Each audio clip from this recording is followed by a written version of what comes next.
Welcome to the channel, and I'm on a pretty interesting place right now. I'm back in Arizona. Right now I live in Tennessee, but I lived in Arizona for a long time, and right now I'm back in Arizona. So actually I'm on Lake Pleasant. Lake Pleasant's about 30 minutes outside of Phoenix.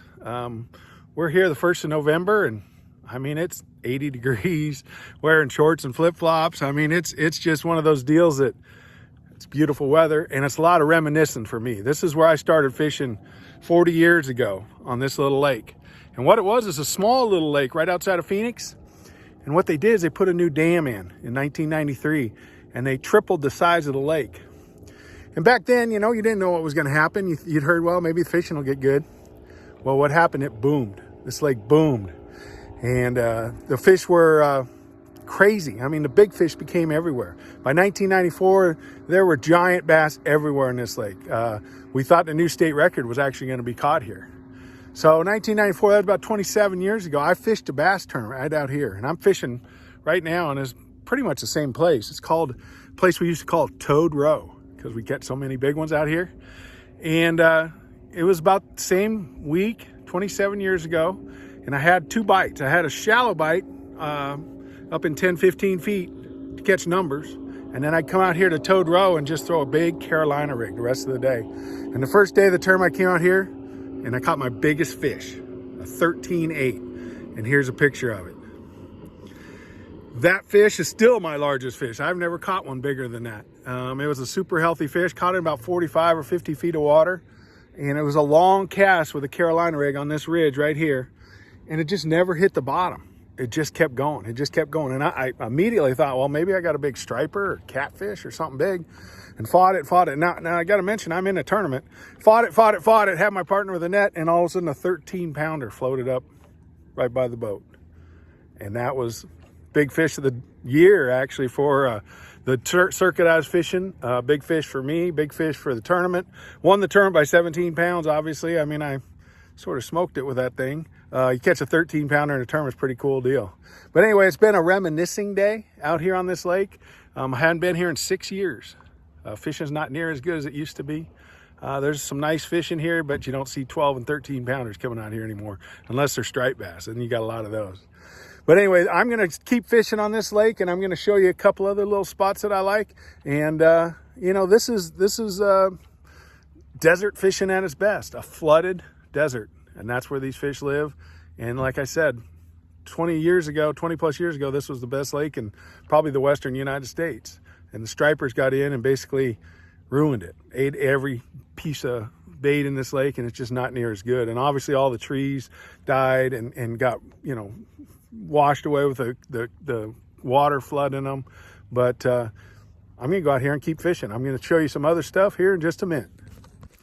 Well, this is the scene of one of my other favorite memories on Lake Pleasant. This is a place called Buzzard's Neck. And in 2001, they had a tournament here called the Bill Luke Big Bass Days. And basically, it was just a big fish tournament. And I didn't fish it that much. I always helped run it, took people out, did a lot of media stuff for it. But I was allowed to fish it back then, and we could use live bait. Well, that year there was no water dogs. And water dog is a larval salamander, and it's really one of the baits that you use to catch fish. A bass will eat that every time, and there was no water dogs in Arizona. And I talked to a guy that called me. He said, "Hey, I got some water dogs. How do you hook them?" And I said, "Well, I'll tell you how to hook them if you give me a couple." So he actually gave me 4 water dogs, and he had about a dozen or two. I showed him how to hook them up, to fish them and hook the fish. And I put them in my live well, and for 2 days I didn't use them. The last day, the night before, they had a big party. They have a big concert at Big Bass Days, and served a lot of beer. And there was a guy there that I knew, and he said, "Man, I got a 12-pounder on a bed." I go, "There's no way." He said, "It might be bigger. It might be 14 or 15 pounds. I'm like, there's no way. He goes, "I'm going to tell you where it is, and I can only fish till 11 o'clock tomorrow.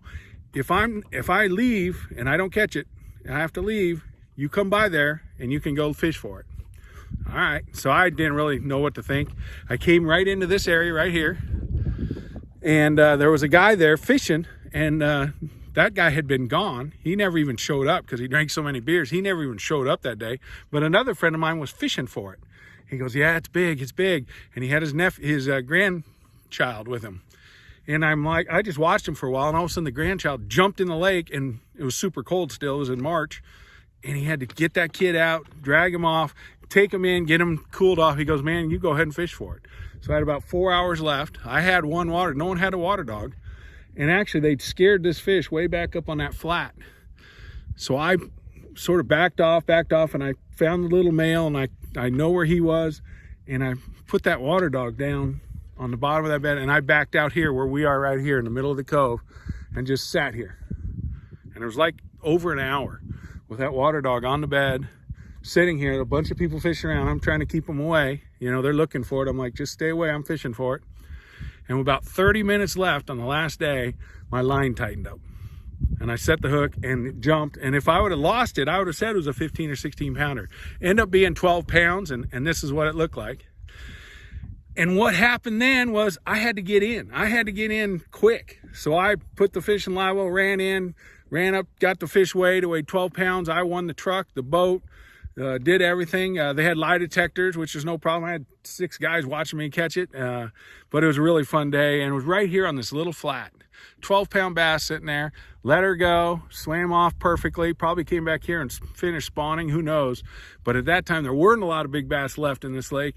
And that was one of the last ones that I ever caught here. And that was the last one over 10 pounds I probably ever caught here. There's probably going to be some more caught here in the next few years because the gizzard chatter in here and the bass are getting bigger again.